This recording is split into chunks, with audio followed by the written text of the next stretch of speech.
So I got the pleasure of speaking to one of the developers, Parzival, and she was amazing. She gave one of the best interviews I think I've ever done. So let's go ahead and in with the introduction. Oh gosh, which one do I even begin with? I have so many names that people call me by. Some people call me Kolovich, some people call me a Posey, some people call me Pan. Posey is just fine. I am a TKG developer, someone that develops optimizations for a game and little knickknacks here and there. You like the model for communicator, like the hollow communicator, that was mine, and the Youngman helmets we was teased in a couple of announcements ago. Like I do like sort of here and there stuff, but generally my main focus is optimizations. But I am a counselor. I work in the lore writers and do generally lore event stuff. As the script is as I'm trying to make it, I go into it way more in way more before or later, depending on how it is edited. But no, I I'm someone that really likes this game. Let's start with the first question here. So you told me when I first met you that you had an oath and you speak in droid. Can you tell us about that oath? Oh boy, where do I even begin? It stems from a lot of parts of me, actually, but it does come under one thing, which I'll explain in a bit. When the language update came out in Christmas of 2025, it was a couple weeks of brewing and getting to know the language and seeing how like it affected my gameplay and how I like went about things, and that was like very interesting to me. It's why I kept on like going at it with it. Most people couldn't understand me, but I had like other ways of being able to communicate, either with logbooks or like contextual movements. Like if someone asks me who's a person that can host an IT, I can like do the shift lock mode and then like go backwards and forwards to someone nearby.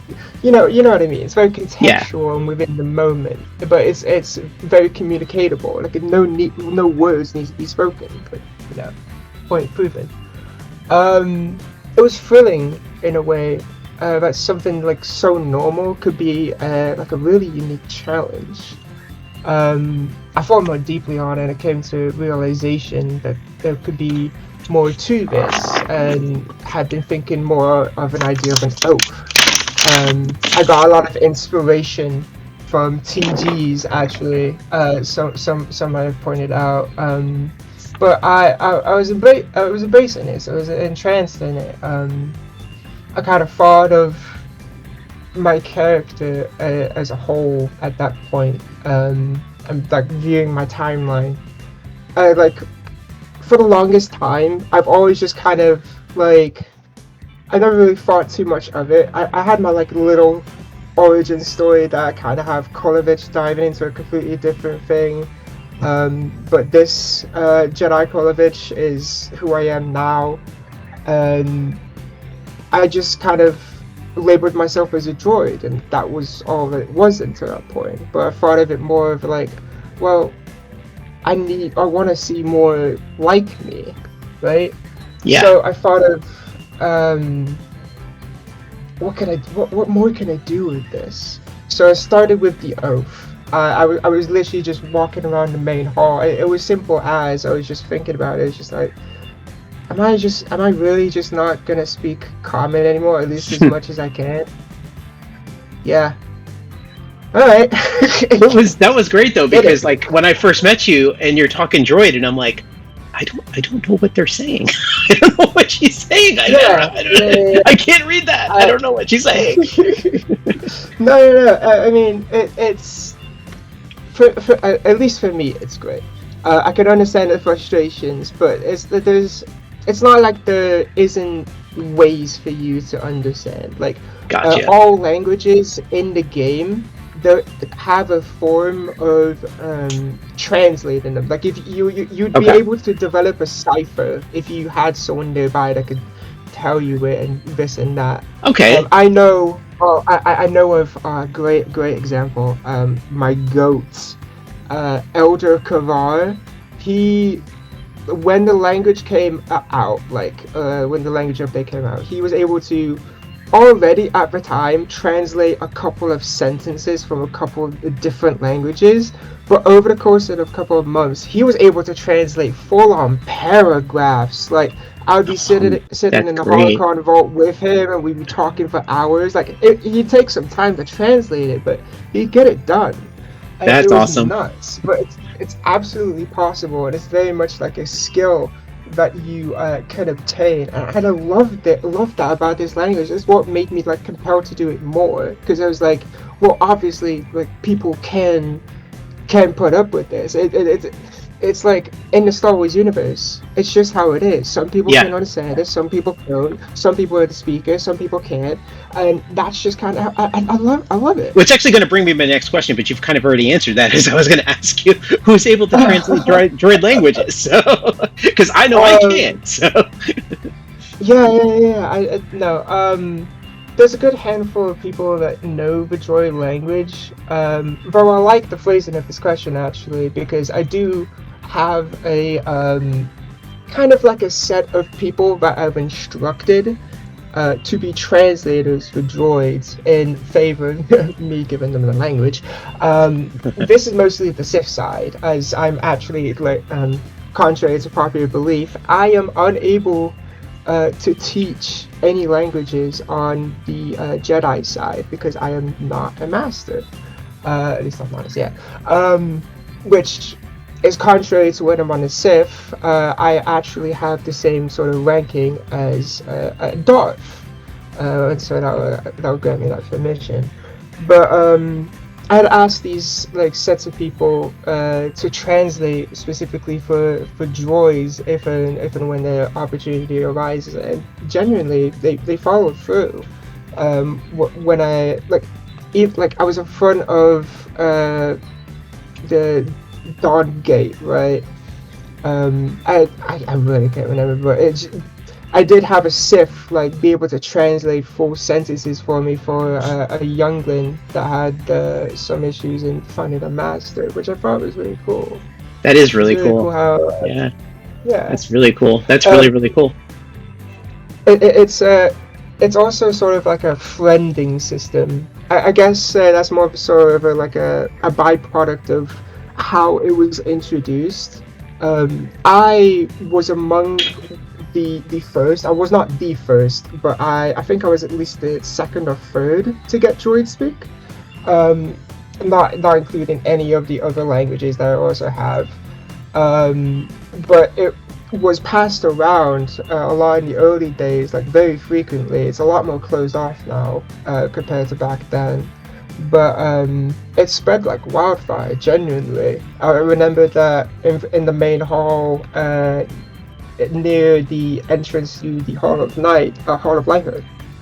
Hall of Light! Oh my gosh. Um, that people were just gathering and just teaching each other, and this was back when you could just give people the copy and paste of all the words in order to get the language right, so literally ease of access. But nowadays people with joy speak, it's usually people that I point people to, or people like ask me whether a certain someone can learn droid. I also want to state I don't have that kind of I don't enforce that kind of control. If you want to learn droid speak, you can like try and find someone that can teach you it. I don't want to like make it known that I do, but a lot of people ask me anyway. Um, but yeah, I could see that. it I comes to could a see point people doing where that. yeah. But it comes to a point where when I meet someone that is able to speak droid, it's very good for a lot of different reasons. Most of the reasons, as you can expect, is like I'm able to communicate with another person and they can understand me. But it's also like they have probably gained their language from a type of network that's close to me, and that's something that we can immediately have common ground on, and that is like really unique to just droid speak as a language, and also to me as a droid, because a lot of people that speak droid and like masters and able to teach it are known to me. Like I know a lot of them, so it coincides a little bit. You know what I mean? Yeah, no, that's really cool. Because you're one of the only people I've seen speaking droid or droid, so I think it's very unique. So that's awesome. So for my next question, actually get a little bit more history on you. Who was your Jedi Master, and when did you begin training? Right. My master was the amazing ex-Jedi High Council member and awesome ex-sage, Hazel Saloon. Genuinely the best master that I could have asked for in terms of just everything. Despite everything, which I'll bring up later, they're awesome. They became my master on May 18th, but it honestly take a while before I was actually like trained. This is mostly due to like how busy my master was. They got a lot of stuff going on as well. They are I think it was like academics and stuff. They're really smart, genuinely. But like despite that, I like had very good times with them, and I was able to spend my time as a Padawan, being able to develop myself to become like even, at least in my opinion, an even better Jedi. I'm someone who genuinely thinks that like patience is my best virtue. I've learned a lot of things by going through the patient route and being in that limbo. Like I think I was a Padawan for, I want to say 5 or 6 months, like give or take. Like that is compared to like a lot of other people that like.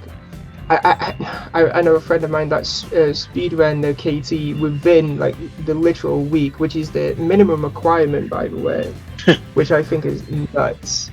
But I was with my master for 5 to 6 months, and yeah, learning about like the community and embedding yourself and like getting to know people. It really is important, especially with this type of game. Especially like.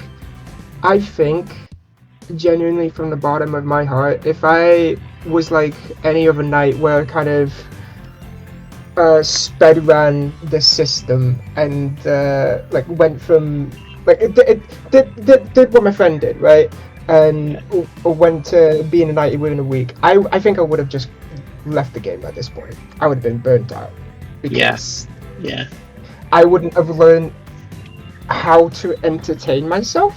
I feel like that was a big part of it because I was waiting so long to become a knight. I was so anxious, like, oh, I'm a really knight material yet. I'm a really knight material yet. I'm a really knight material. I was constantly trying to test myself, especially with combat as well. I liked combat a lot in the beginning, and it was very. I got a lot done, but I very much like waned over time. I just turned it into a more like discipline sort of thing. I do it because I need to make sure that my skills don't go bad, sort of thing. Like, sorry. No, I think you bring up a really good point though, because like I mean honestly, Ozzy's had to slow me down because I'm like, oh Ozzy, I'm ready, let's go. When can I do the night? And he's like, no, take your time, I'll let you know when you're ready. And it's true, like you have to kind of like just kind of giving yourself that development in the game and meeting the community. I've met so many people, especially like the sages, and it's just been kind of learning everybody's willing to give tips, and I think you're right. I think you got to take your time. You don't want to burn yourself out. So I really do admire that. I think that's quite true. Yeah, absolutely. I mean, it's the same sort of mentality that I also have with my Padawans, but I'll bring that up for the later question. No problem. Actually, this is a good question here. I wanted to kind of know about you. So you're part of the lore writers. Can you tell us about them? Because I'm kind of thinking myself that I'm kind of interested in them, so I'd like to learn a little bit more about them. Yeah. No worries. I guess I'm gonna be a little bit of a lore writer show. but I'll go over what Lowriders is to explain for everyone. Lowriders is a division that is responsible for creating mainly new events and a general lore content for the TKG slash Star Wars universe that we're in, right? We create the idea, conception, build, the whole 9 yards in order to make a fun experience for players to get themselves involved with. From my it's a pretty good group. Like genuinely, if you want to have something pretty lax in terms of like what is required of you, but the only thing that I'd generally say is that there is consistency needed. At least I don't know. I haven't been in like many other divisions, so I feel like it would be kind of biased for me to say. But I'd say it's not too bad. As a person that writes a lot, I find it quite easy. I know for a lot of people that it doesn't really bode well with their time schedules, but I don't know. No, I think I don't that's know. I could see that. Like I like to write. I've always liked to write. I don't have a book published, but I did finish a novel, so I love writing. So if you're a writer, it sounds like it would be a good thing, and I think it's creative from what I've been researching. So kind of just talking to you about it is interesting, very interesting. Mm-hmm. So I guess we can, unless you got anything else you want to add about the lore writers, we can go on to the next question, whatever you like to talk about. Oh no, yeah. No, I mean I have a bit to say. Hang on. Okay. Honestly, like with many places that I go into with TKG, with all the divisions and specs I am in or have been in, or what little I have not been in from that, but I'm still very much like a baby, like a rookie, compared to a lot of other members. Even to like a couple of weavers that we have in the lowrider division. Like I haven't been around for that long. I've only been around for a year.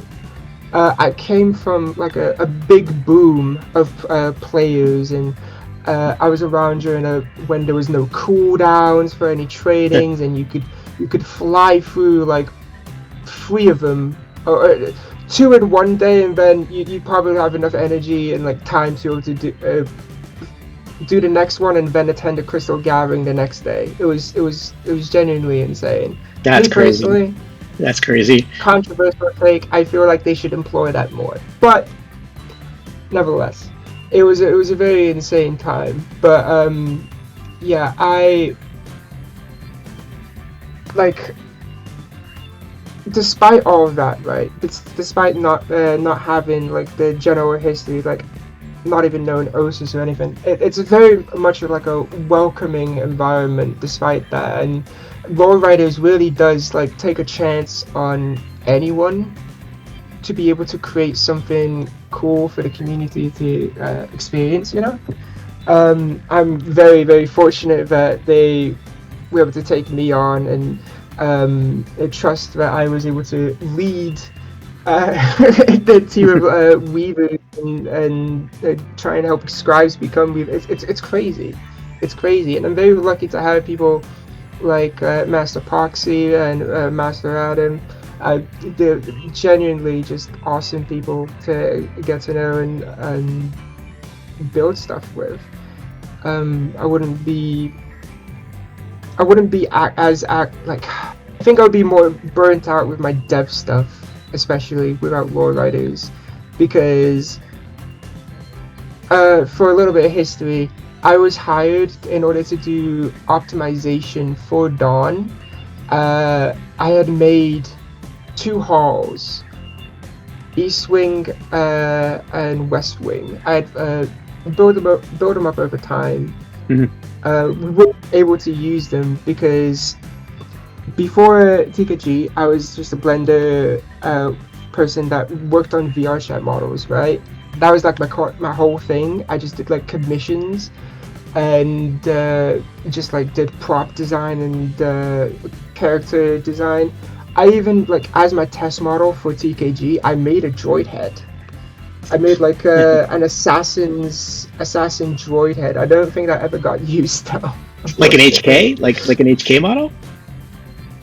Um, yeah, I think so. It was like That's awesome. the gray slash purpley one.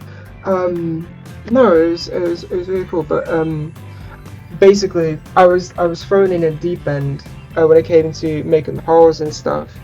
But eventually, like I get through like I think it was like the East Hall, and then I was just like so depressed. I was Oh, just like, okay, I'm really just like learning so much and and trying to adapt. But at that point in time, my mentor, uh, Kilan, they had something happen IRL. I completely excused. What would there be? What then would be the absence for a very long time, and we would eventually lose our project head as he would retire. Shadow, also a major goat by the way. He offered me some great advice. Much kudos to him. But it left me kind of like aimless for a little bit. But mm. then I joined Lloyd Riders. I'm not saying it was a cure, but I'm definitely saying that it kept me pretty active and kept me pretty sane throughout all of that because I had a lot more community, a lot more people that I could instantly connect with in a way. I'm not to say that I'm slandering the devs that I work with. No, great people, great people. Love working with them, but love the community that I have in the order. You know what I mean? Yeah, for sure. No, that makes sense. That Sorry. definitely makes sense. No, that's it. That's a, I can see. I don't know this side of it where but I can compare it to kind of like my own career. And you can burn out very easily working on stuff, especially when you're learning things. So, having a close knit Yeah. group of people you can kind of bond with a little bit. I have that too, even in where I work. So, no, that's a really good point. So, let me go on to the next question.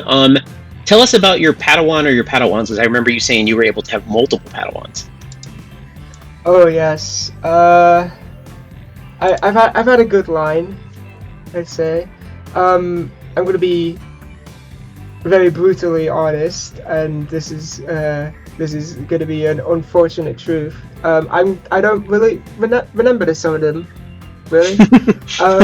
Mostly because some of them use ChatGPT in the KT documents, and at that point, I had kind of just detached from them. You know what I mean? I was just Yeah, like all this yeah. effort, and it's just like, oh, you really just fed it to an AI. I was yeah, um, Jeez. but I will say my first one, my first was very notable.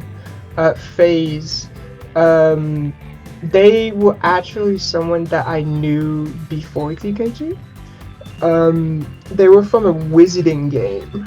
I can't remember for the life of me what it was, but I played it a shit ton, and I was a part of a clan. I remember the clan's name was like the Blood Crouch or the Crouches, the Crouch Hmm. family, from Harry Potter. Um, they were the leader of that. I turned them into my Padawan. We made a promise for it ever since I like became a youngling. It was very cool. We even oh my god, I had a rival actually at this point. They were Sith, and their name was Mythical November. Very cool dude. He was very prideful. He was very much a character. Very much a character in game, but he stood by his values, and he he would there was a lot of times that he would try and convert me in front of my own Padawan, which I thought was very interesting. But no, he it, it, it was very cool just having that sort of connection so early, and it being like there's no ties to this sort of relationship because we would just sit outside the temple, maybe in the forest somewhere, mostly in the near the waterfall with the three statues. Um, disciples over there. The name's losing on me. But, No, I know which one you're talking about. I think I know which one you're talking about. Yeah. We meditated there and talked a lot. We had a lot of conversations there. But he also had an apprentice at some point, which I'm also going to be so sorry I don't remember them. But they were very like rivalry with my Padawan, and there was there's like a lot of this back and forth between like Sith and Jedi mockery, and also pseudo trying to convert the other. It was very fun. I loved that sort of role play and like how it was about both mix of how we're actually checking in on each other, but also doing it in a live way. It was very interesting. I like that a lot. But I will say most of my Padawans did not pass. However, the one that did pass is someone that I actually introduced to the order from the Sith side. I converted them. They were called Evergoon at the time, and they had this sort of gray look to them, and they had this like sort of X on their face. I can't remember. They had this beanie as well. They were interesting, and I could tell that like I always have this gut feeling when I know that I'm gonna like make an intervention like or schism in something like either my life or someone else's life, and I knew that maybe there could be something if I try to open my hand out to this person. And even when I was just a Padawan, I did, and that's all it took. Got them in the order, and I watched them go through all the classes, grow up, and get their own master. Next year, also a goat, really awesome sage. I think they're a senior sage now. I'm not too sure. Don't quote me on that. But no, they got welcomed in their own like section of the community, and I think that was really nice because it's also to note that Peng was my youngest Padawan. I don't. Yeah, he's definitely like under 16. Right? He's very young. But it was very interesting to see, like, despite that, like, he could easily get involved with becoming a sage and attending raids, and nothing was off limits to him. And I was so happy for him that he was able to have that. And then he became a temple guard at one point. That was really cool. That's awesome. But yeah, he's a sage now. I think he dropped it for a bit over something. But yeah, he's an awesome sage. He provides good heals. That's the most important part. So that's perfect. All right, awesome. Let's see here. My next question for you is: where do you see yourself in the future of the known galaxy? Oh boy, this is like the question that I was least prepared for. Well, take your time. Honestly, I've had blips. I've blips and blurs, like when I'm playing the game, of like what I could be in the future, what I'd wanna be, you know. But I've wanted to be a lot of things in my Jedi journey. I mean, at the very start, I wanted to be a mystic because of someone called Adapter. I did my ethics and philosophy class. They did it so well, and it was so articulate, and the way they kind of did it and showed us around, and you know, it was very immersive. It was great. But no, I wanted to be a mystic at first, and then I wanted to be a sage, and then I had stuff happen, and then I didn't want to be that. I was pretty aimless for a while, and then I tried become an ambassador, but honestly, I don't know what anyone else saw in me. I'm kind of shit at law. I've attended law seminars and I'm just like sat there and I'm given the incorrect answer every time. I'm just like, oh, I'm so glad I didn't get hired, bro. Well, that's one But of the cool things with this game is there's so many paths you can go and so many different things. That's I like that. It's like a lot of depth to it. yeah, yeah. But no, I was ultimately convinced, like through the community that I had adopted in the law, that is to go with Seer. But it's like when I see myself in the future, I don't include my wants, but I do kind of like I try to negotiate in a way. I feel like the best thing that I could possibly offer myself is to be here and see where it goes. Because when I first saw this game, it kind of reminded me of those sorts of video essays you'd see of people that are exploring a community of a game that no longer exists anymore, right? And it's like it's such a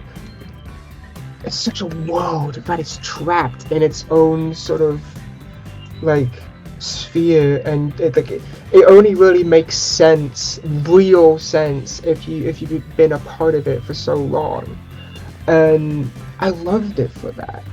And I see myself, or at least I hope to see myself, be a master who has continuously just served the order and teaching the new generation, and being someone that sees all the events that are happening, just being an active Jedi and taking everything in and being able to retell the story for someone else when they ask for it, because that's what I do. That's what I'm doing right now. I mean, I've been going around recently just asking about the Mandalorian wars that were happening ages ago, even though it's a completely random topic. I'm so interested in that sort of history. And there's so many stuff that just revolves around TKG that I just fall in love with, just for the simple idea that it happened, that people got together under one thing and just did it. Yeah, that's awesome. No, that's really cool. And then having somebody that wants to go into those specific topics and bring the detail and the lore into it, no, that'd be awesome. I think that's really, really cool. Let me see. I guess we're gonna go back to your languages. How do you feel? Do you think translator droids should be allowed in the galaxy? Okay. This one I did have kind of a counter to, almost. Okay. I feel like yes, but it would require changing how the distributions of languages are right now.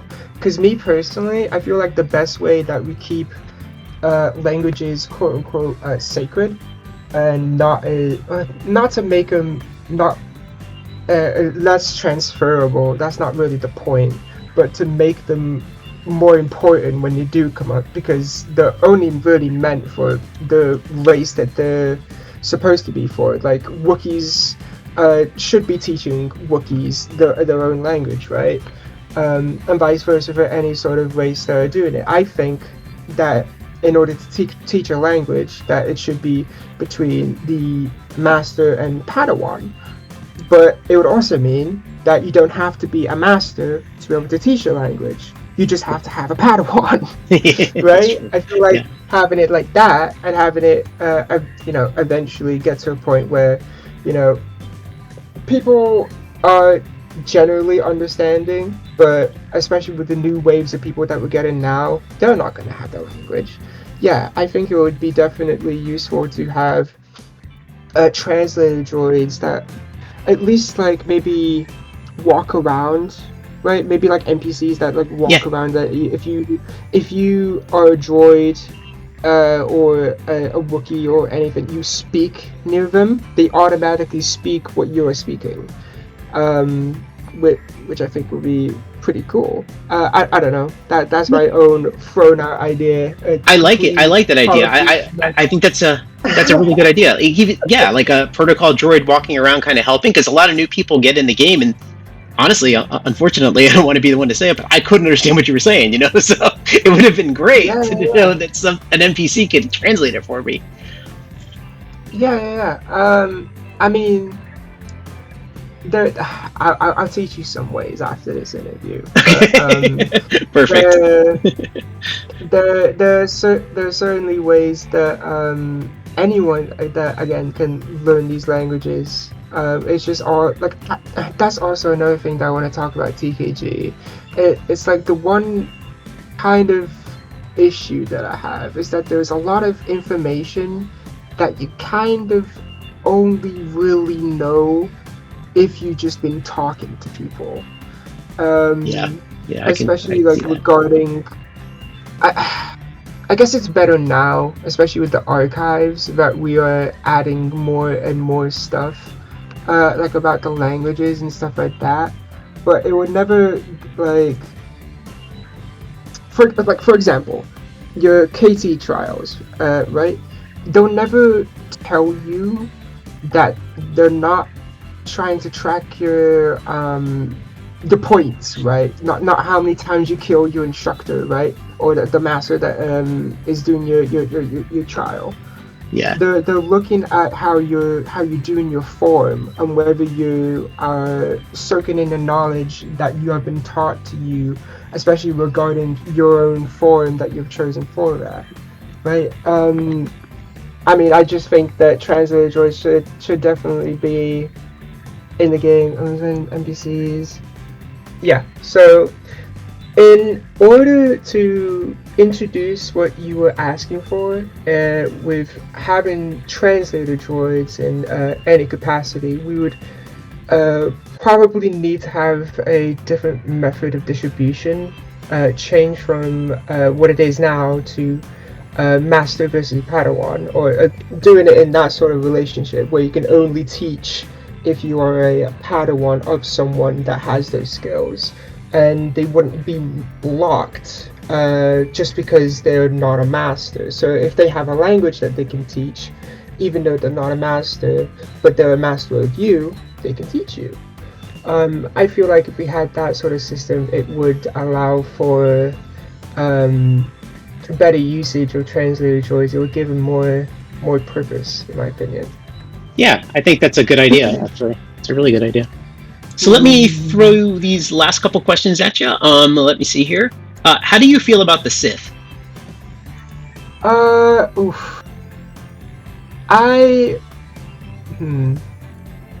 feel like the best way I can answer this is how I view my kind of alignment. I'm very towards a Jedi, no matter what. I'm kind of like, I like the idea of being an Obi-Wan sort of character, where it's so compelling to see them grappling with the temptation, but obviously with just a fine principle of what was set out for that character, they just won't ever fall to it, right? Yeah. And I like that idea, and I think that a lot of the principles regarding being a Jedi and how actually, like, in real life, Jediism has become a real thing, because a lot of the things can, like, there's truth to be attracted from them, right? But when I see the Sith, it's like a lot of them. Yeah, those are words. A lot of it is about self-empowerment, and I get that. But it's a very, at least from how I'm interpreting it, I'm welcome to be challenged on this, but from how I'm seeing it, it's very disregarding of others except the ones you care about, but even still not them. You know what I mean? Yeah, I can see that. You only care about your goals at that point. Especially with what you're idealistically supposed to become, like a draining corpse that sucks the life out of everything around him. It's just not good. It's just not good. But I view the Sith like if we're talking in game, Yeah. Oh, I view them like generally mostly they're combat people, but but there are people that are super sweet and they are super into LARP and being um honorable. That is also I find trait to see in LARP. Like today actually, I was just dueling a Sith and they were very anxious and always wanted to like have a battle with someone, but despite that, there was a bunch of people, a bunch of Jedi that were not equipped with their lightsaber. He didn't go up towards them. He'd maybe like smack one or two of them, but he wouldn't go out like kill them. But I would go up to him. I would nod my lightsaber. I would block myself a couple of times to show that I want to duel, and we do it better. I like those Sith. Yeah, that's cool. Those sorts of Sith are probably the closest to Siths because I mean they're not really like try. I'm also speaking on bias. I'm trying to explain what a Sith is as a Jedi. I'm very biased here, but I see that as a true Sith because they do have a sense of honor in fighting, but you know. It's very pick and choosy amongst a lot of them. You know what I mean? Yeah, I could see that. It is. I've met different people on that side. Some of the coolest people I've met on that side, and then I see some that are just like, I must kill you. I must kill you. I'm a Sith. I have to follow the Sith lore. So I get it. I definitely get it. Let's see. So let's go on to the next question. What is your favorite lightsaber form? You know what? I've used so many. It's hard to really pin one. I mean, I guess aesthetically, I like Sheen. Sheen's a very, very cool form. It was one used by Ahsoka and Star Killer. I think that's his name. And I always liked the idea that despite the lightsabers being hidden behind you, you're still able to kick some fucking ass. And like the uniqueness of the form itself is what empowers it against people that don't. But if I had to say, like in game, I mean, as of recently, I've been using Makashi. That's just generally. After using so many different forms and so many different lightsabers, like I've got all the lightsabers. Right? I've got double bladed. I've got the what's the other one? Double bladed, double bended. I've got both of them. I got the pike. I've got the dark saber. I got everything. That's awesome. But I've tried them all. But honestly, single saber is just okay. You don't really need to be pike or any other thing to like get the job done. You know what I mean? Yeah. And yeah. I've seen people that use single saber Sheen, and they just demolished many people on the battlefield. It's absolutely insane. And they don't need a pike. They don't need a double bladed lightsaber. They ain't got nothing. So it's just skill, basically. Just kind of skill is what it comes down to. Yeah, I mean, it really goes to the general point of lightsaber forms in real life. Most of them are for storytelling. They're not actually. There's no like applicable demonstrations that you can get from the forms. Like if you were to get the guidebook of the forms from the official like source, right? It would just say, oh, you need to be more aggressive in this sort of way, or do this and this sort of way. There's no actual moves to it, like in terms of like compared to like taijutsu or karate or something. There's no specialized moves for individual combat. There's none of that, right? Yeah, that's true. When it comes to this, it's the same thing because the lightsabers, there is no magic like collider that spawns in front of you that attacks the enemy when you click M1. No, the collider is attached to the lightsaber itself, and if it makes contact with the body that's in front, that's when it hits. So it's a lot of the forums are like, yes, they do have the individual like um, statistics, like how fast they're able to do the animations and when they cancel, when they can, and whether it looks like they're actually blocking or whether it's just a normal stance a lot. Those factors are definitely still there, but all in all, when it comes down to like where the original saber is, that matters the most. And luckily, in game, things like Soresu, which IRL would be a pretty useless form, is actually pretty useful here, because with the overhead strike in particular, it helps with people flipping over on top of you, which happens a lot specifically in this game. So it's not like a complete and total translation, because obviously it's still a video game and video game rules will always apply. You know what I mean? Yeah, for sure.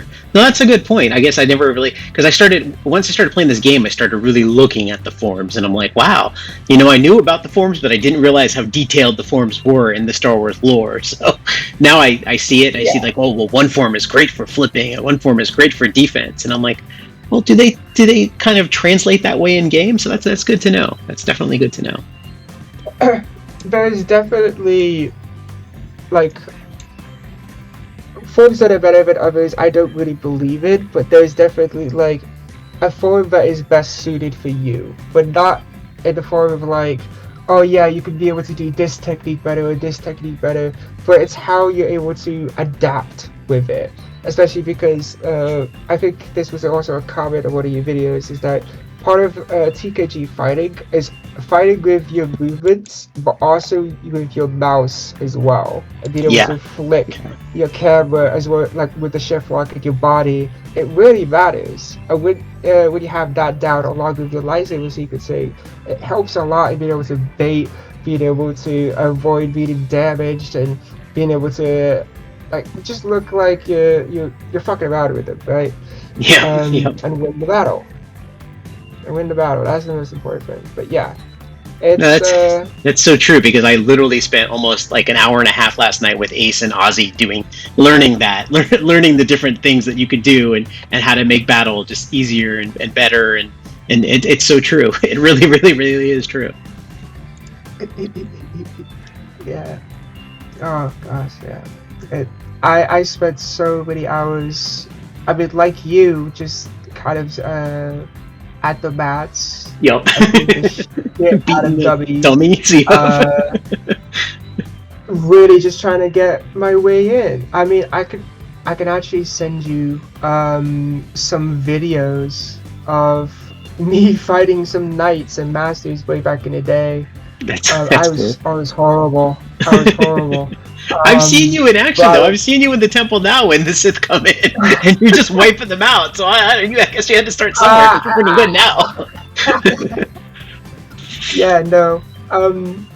Genuinely, it's not necessarily a technique of throwing yourselves to the wolves, but keep at it. Just keep like going to the Sith, going to the Jedi, like in the gardens, in the courtyard, just anyone you can, really. I will be honest, compared to where I was back then, I was clueless. Like I was kind of like you in a sense, where I was just kind of walking around and hitting things and sometimes parrying, and oh yay, I won the battle, but only because of technicality. That's what they were hitting you with last night. They're like, you're spam moving, and I'm like, maybe? I'm like, it's a possibility. Okay, but here's the thing. It's mostly like that even now. Well, that's good to know. Then I wasn't doing too bad then. All right, awesome. No, it's just like, it's kind of like a rite of passage. I mean, like when I get on the game for the first time in the morning, when I fight people, I'm kind of like in that mode. That is basically your default mode. And it's, when you come to realize that, it's just like, okay, well, with what I do know when I'm locked in, what can I develop as a habit? And that's what all the training that the dummies is for. Like I studied the stun evades, I did like the Maltese. Oh my god, my training for Maltese. That was Yeah. horrendous. I was at that for weeks before I could fucking get that down. And even then, I can only still do like maybe one or two, three if I'm lucky. Five if I'm on a Aussie server. But you know, it's still great in its own way, and it takes a lot of skill to be able to do it. But it's so satisfying when it works. When it's Yeah. so The combat in this like, game is fun. It's a lot of fun. It is definitely skill based, and you got to learn the little keys and the tricks. But it's fun. It's a lot of fun. yeah, I feel there's a lot of like key sequencing that a lot of people have issues with, and I think that I think you had issues with. Yeah, for sure. For sure. Yeah, pressing control before Yep. space in order to do a low flip, and the timing of that, it seems easy at first, but when you're trying to do it in succession, it falls apart. It really falls apart. Yeah, for sure. But no, yeah, it's great. I haven't seen any other game like it. I mean, I also want to point out this fun tidbit. I didn't know Star Wars before TKG.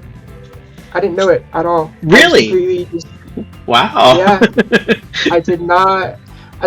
Okay, well, I knew a little bit. I knew because like my dad was like super into it, mostly like the free movies, A New Hope, the original trilogy movies. I can't. I really wish I could name them off by heart right now, but I can't. Star Wars: A New Hope, Empire Strikes Back, and Return of the Jedi. yes. I'm so glad you could pull that in for me. No, but he was very invested in that sort of trilogy, and even when all the prequels, even when all the sequels came out, he didn't care for them. The Star Wars that he knew was captured in those three movies, and he would watch them over again over a couple of years. But whenever I watched them, I think I just kind of like blanked a lot of the information out because I was probably like 7. But I was watching it and not understanding shit. And when it came time to now, like, not now, but when it came time to when I joined TKG, I didn't even know what the importance of "I am your father." I didn't know what that meant. I didn't know what the whole deal with that was. I was just like, oh, okay, he's got a robot dad now. That's progressive. I don't know. It was just very insane to me at the time. But I like, as I said, I watched these sort of like documentaries of these sorts of communities, and how they might have like a concept or material that is not initially thought out, yet the community makes it much bigger than it is. I felt that with a lot of the Star Wars content that I would find, because initially I wasn't too keen on watching Star Wars because it's a lot, to be fair. So it is a lot. I started watching a channel called Darth Theorist, and they're like a channel that talks about the like what if scenarios of the original story, right? And I was listening along and trying to get a grasp of the story. I was like, fuck, I can't understand shit. What again? So I was like, okay, all right, let's backtrack.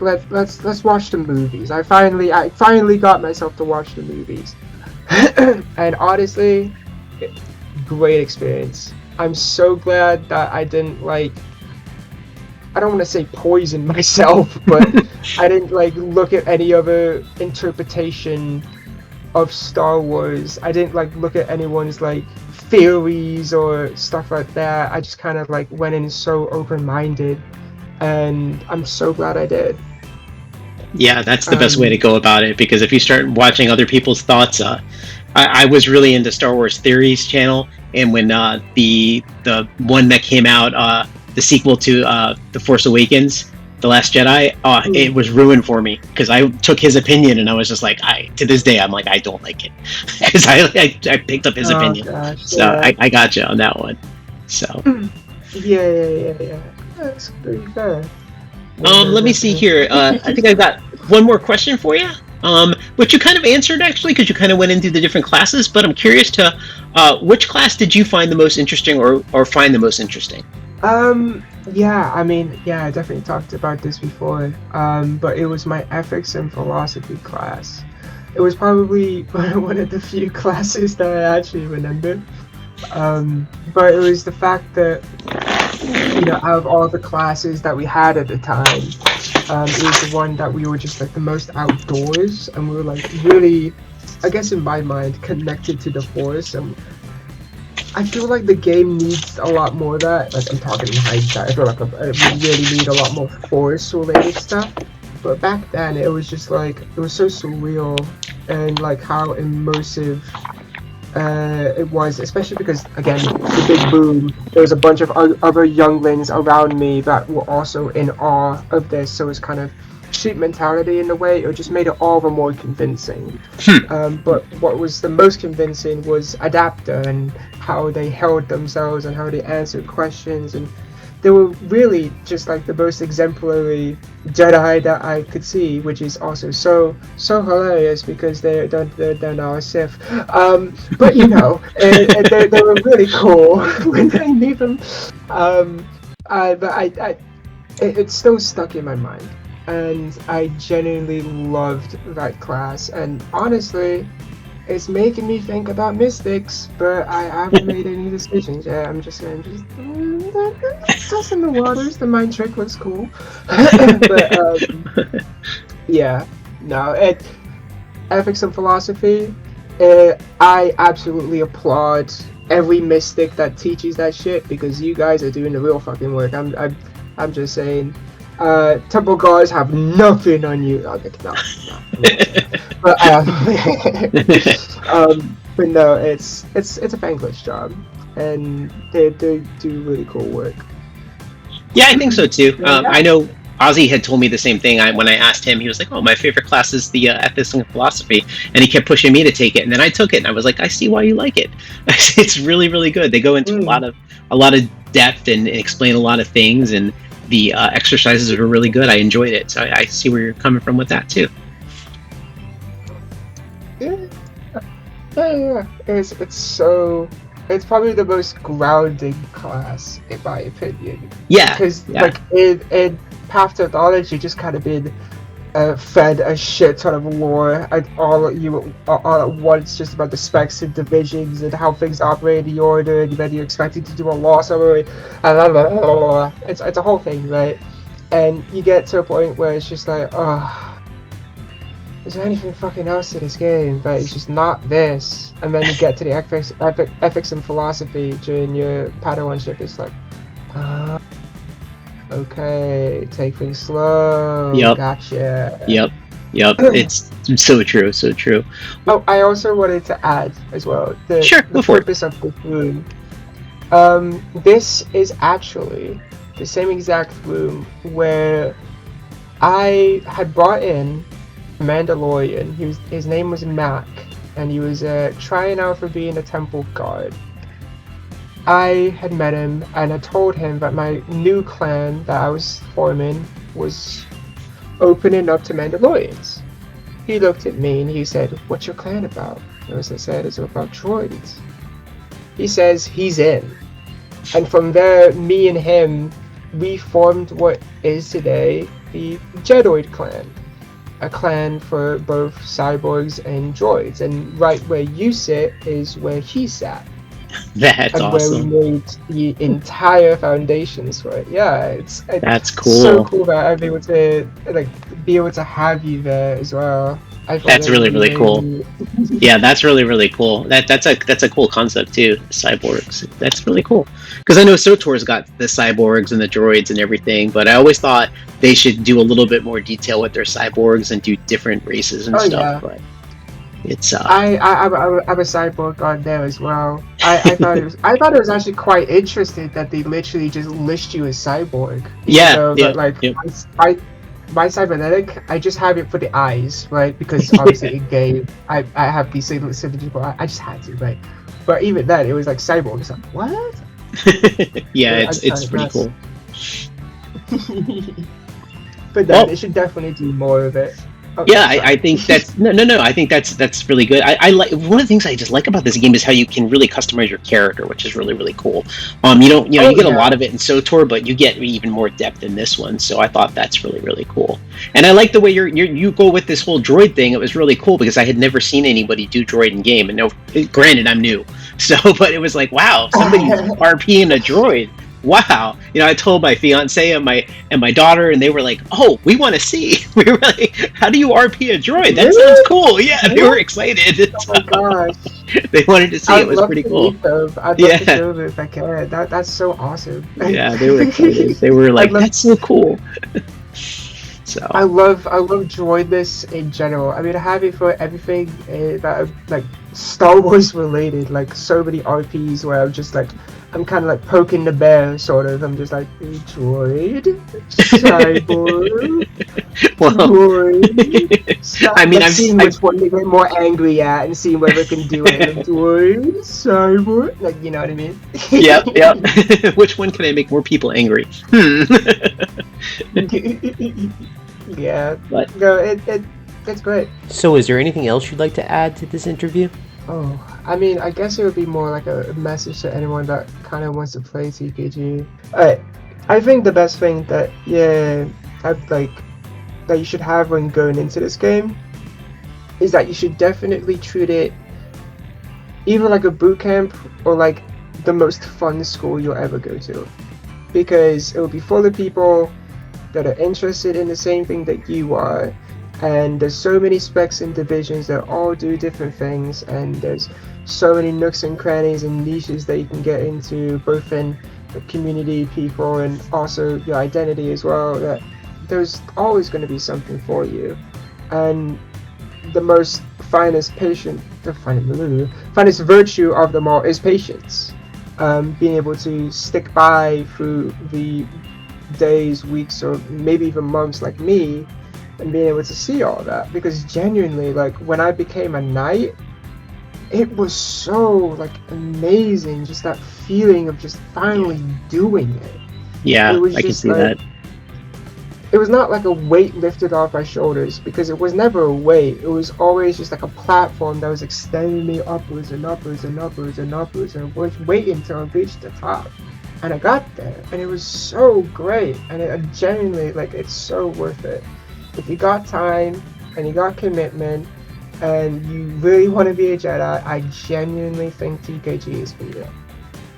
I agree with you 100% because I'm telling you, I've played a lot of Star Wars games, and this game has got so much depth. So I definitely agree with you, and it's one of the funnest Star Wars games I've played. So definitely Yeah. awesome.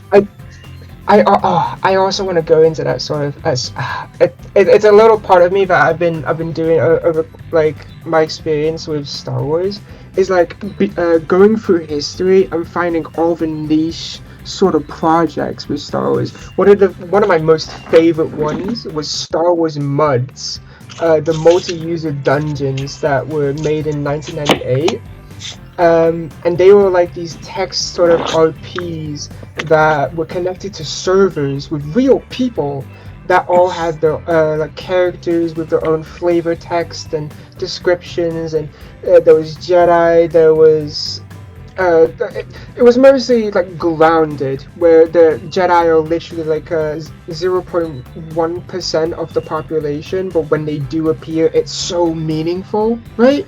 Yeah. And the real like sense of RP is from like the everyday life of being in the Star Wars universe.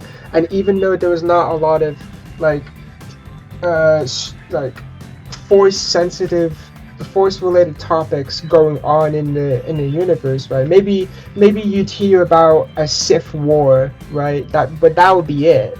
You'd be dealing with maybe your company having issues with an arms deal with another company, and they just went and sent a bunch of crew to attack your crew and Nar Shaddaa.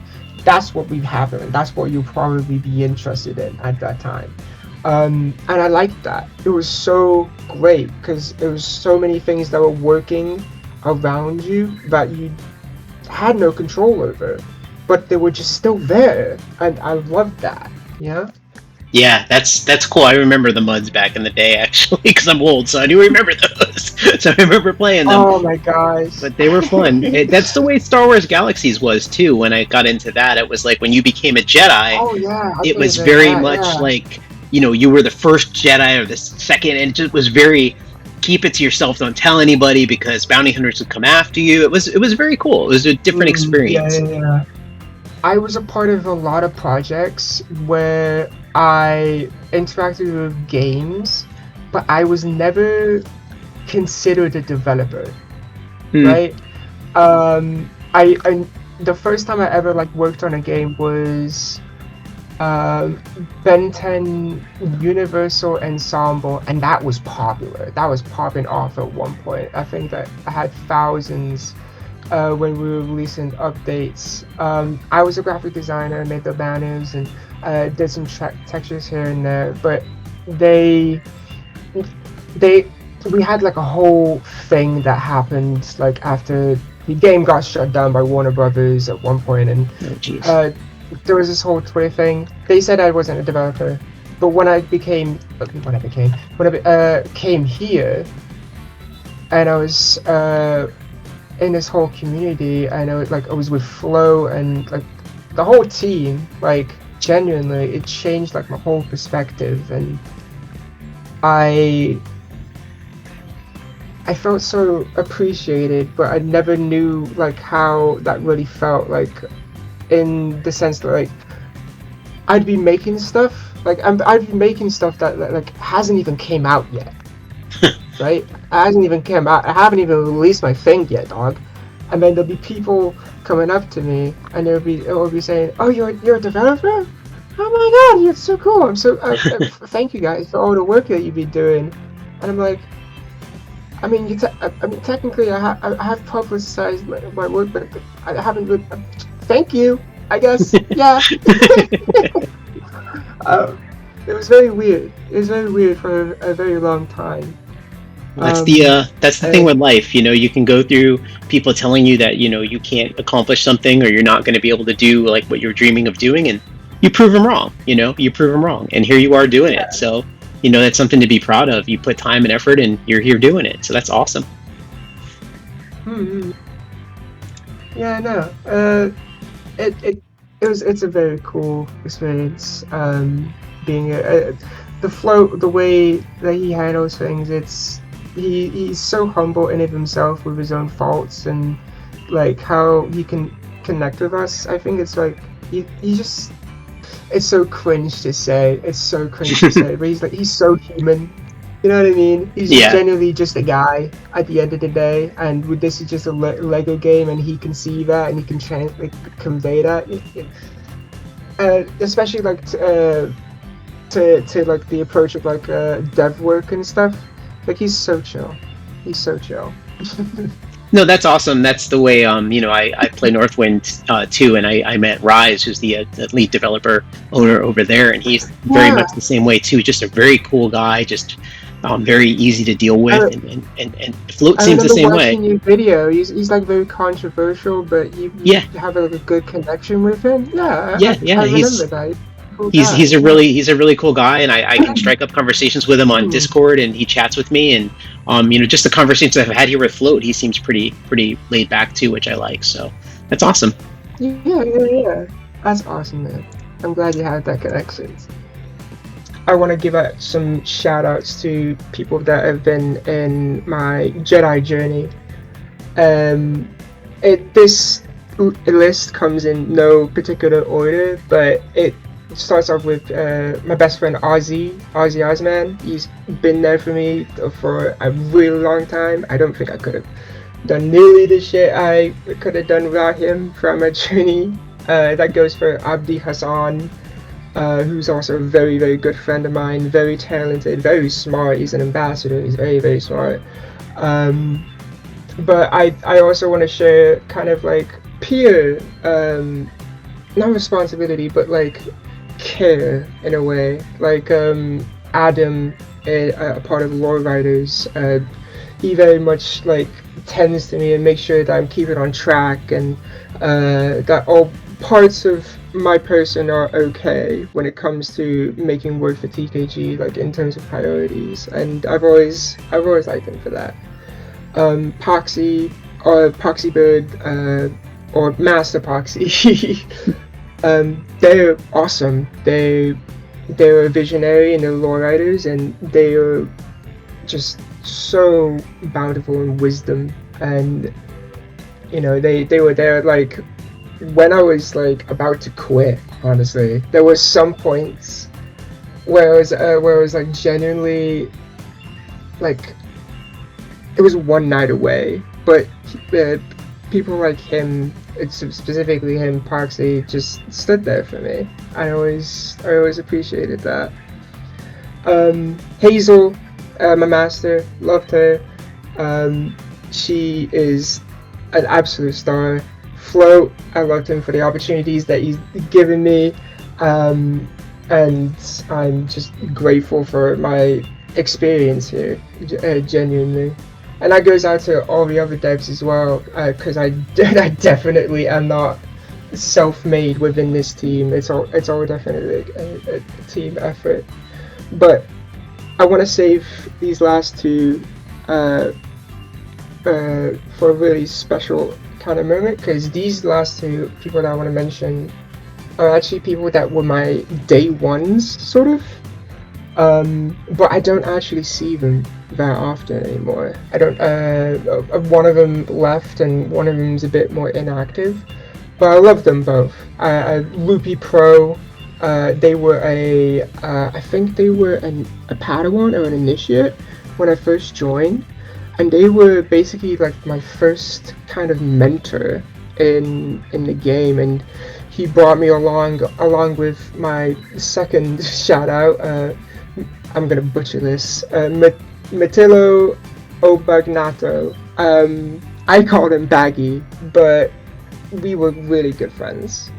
And me and him and Loopy going up into the archives and seeing where Loopy used to meditate and just like talking for the first time. It was like the first time that I was like having deep talks with them in TKG, and that was like what first compelled me so strongly into this game. It was like, wow, this can just happen, and genuinely that made the magic for me. But yeah, those are the people that I want to shout out. Genuinely just awesome people. There's definitely more to my entire Jedi journey than that for sure, but I want to give testament to where I can. Well, that's, one of the great things about this game is the people that you meet. It's been, even for me, and I'm a lot short, I'm still new, so I'm still more short-lived than you are in this game, but wow, there's so many cool people and just so many friendly people, and you just meet a lot of good, a lot of good people. Like, all right. Well, did you got anything else you want to add, or? Oh, I was just gonna say, like, I was gonna agree with you. It's just with TKG, it's just you never find this. I mean, I don't think you'd find this sort of like way of the game anywhere else. Like no, that's like something that I always loved about TKG. It's just you just cannot find it anywhere else. I mean, you find military sims that can kind of replicate it, but there's just like so much to it that you just can't. Yeah, that's one of the great things about this game. It's so role-play and driven. It's so different from any other Star Wars game. It really is. It's great. Well, I want to thank you, Parzival, for even though I butcher your name all the time, I want to thank you so much for doing this. I really appreciate it.